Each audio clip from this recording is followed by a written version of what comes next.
there's 200 people or 150 people that start the class, there's 100 helmets of people that quit. Grown men whose dream it was to be a SEAL that get there, that did all this physical training and all this preparation and signed that dotted line and committed to 6 years, and they show up there and they get to that training and they ring that bell. No one knows who's gonna make it through that program. The only way to know what's in the core of a human being is to rip that thing apart and see what's in there. And until you rip it apart and see what's in there, you don't know. What does it take to not ring the bell? Don't quit. People always ask me, what should I concentrate on? What's your advice for me going to buds? And don't quit. Don't quit. Like, train hard, don't quit.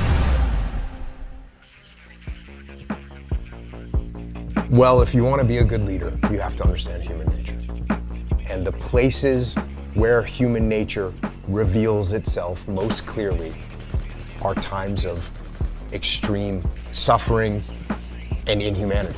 I had a bunch of hard-headed, very determined, thick-skulled guys that, you know, I had to get them to do what I wanted them to do. I had to get them to want to do. Trust is built on relationships. Relationships are built on trust. If you don't trust me, we don't really have a relationship.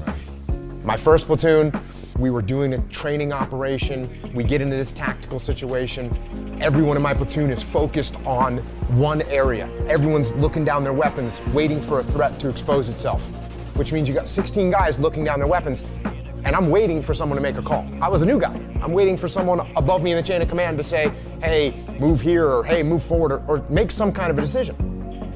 And as I'm waiting, no one's doing it. So I'm a new guy. I'm scared to say anything, and I know I shouldn't say anything, so I'm just waiting, and no one's giving an order. No one's giving any direction.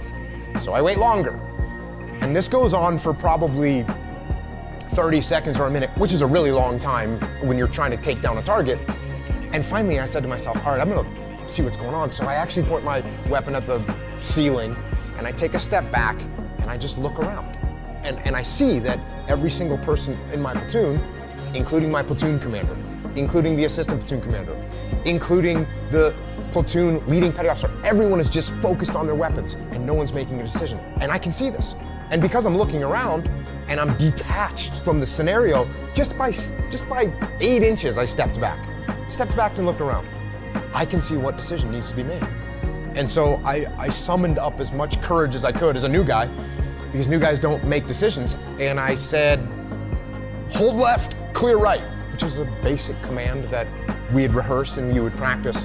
And I expected someone to say, you know, shut up, Jocko. But instead they repeated the command. They all said, hold left, clear right, which means we were gonna execute it. And sure enough, the guys on the left held and the guys on the right cleared, and we got done. And instead of someone saying, hey, you need to keep your mouth shut, like one of the more senior guys said, hey, good job up there, way to make a call. So I looked at it and I said, wait a second, how could I have, as a new guy, have made a decision in that situation that was better than what the more senior, more experienced guys were making? And I realized it was because I took a step back and detached from it. So at that moment I said to myself, okay, from now on, when I get into these tactical scenarios, I'm gonna take a step back and I'm gonna try and look around and I'm gonna try and detach myself from the chaos and the mayhem. And I started doing it all the time. In every tactical situation, in the land warfare, in the mountains, in the urban environments, I was doing it all the time. And I was able to see what was happening. It was like a superpower to be able to see what was happening and make decisions. And so then I actually started doing it when I was having conversations. And if you and I were in disagreement and you started getting emotional, instead of me getting emotional back at you, I would just take a step back and be like, oh, okay, he's really concerned about this. Why is he so concerned? What does he see that I don't see? And I started actually just detaching all the time. And that became a very powerful tool in leadership that I use to this day. My second platoon, our platoon commander, the guy actually in charge of the whole platoon, he's not very experienced. He didn't listen. He didn't take advice. He didn't take guidance. Everything was like his way or the highway. And we had a mutiny inside of our platoon. We went to our commanding officer and said, hey, sir, we don't want to work for our platoon commander. He doesn't listen, he's arrogant. And eventually what ended up happening was this guy got fired. as our platoon commander. And that left an impact on me because as I'm watching this going, I'm thinking to myself, why don't we like this guy? Why doesn't anyone want to listen to this guy? Why don't we want to follow this guy? And the reason, because he was arrogant and he didn't listen and he didn't give us any ownership of everything. Everything was about him. And that would have made an impression on me. That would have left a mark. But the mark got left even more clearly because when that guy got fired, the guy that came in and took over for him was like, I hate to use the word legendary, but he was a pretty legendary SEAL, had a ton of experience. He'd come up through the ranks and he had been stationed at every different kind of SEAL team. And he took over as our platoon commander. And I kind of thought to myself, well, he's going to take over because we're a bunch of mutineers and they need to put someone really strong that's going to like whip us back into shape. So I was anticipating that we were going to have this super hardcore guy. And this guy shows up and he's got a nice smile on his face and he's super humble. And I remember one of the first things he said to us was like, I look forward to working with you guys.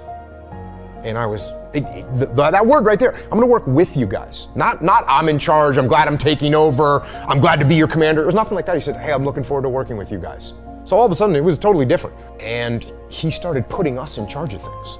Instead of him coming up with a plan, he would say, hey, you guys come up with a plan and let me know how you wanna do it. And all of a sudden we had all this ownership, and that made me reflect on the way the first guy had acted compared to the way this guy had acted. And I realized how important it was to be a humble leader and to listen to other people and to give ownership to other people.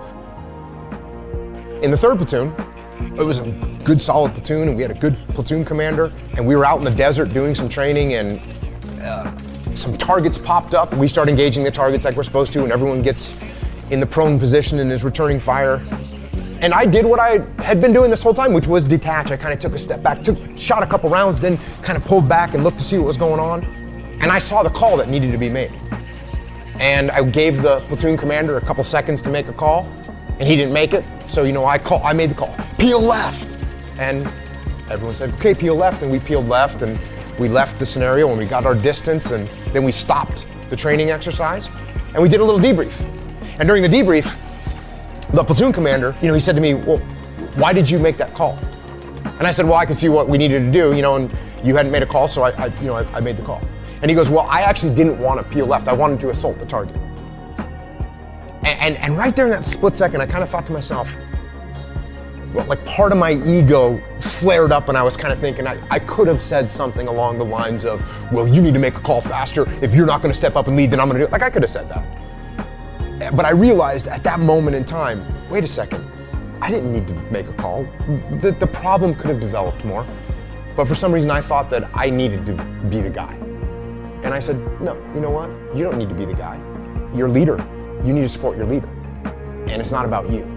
And what you have to do is subordinate your ego and be supportive of the person that's in charge, and you move forward together as a team. Because that's what it's about. It's not about me, it's about the team. There's a word that people bring up a lot, and I think they're pretty interchangeable, and it's relationships and trust, right? Trust is built on relationships. Relationships are built on trust. If you don't trust me, we don't really have a relationship. If you want to be a good leader, you have to understand human nature.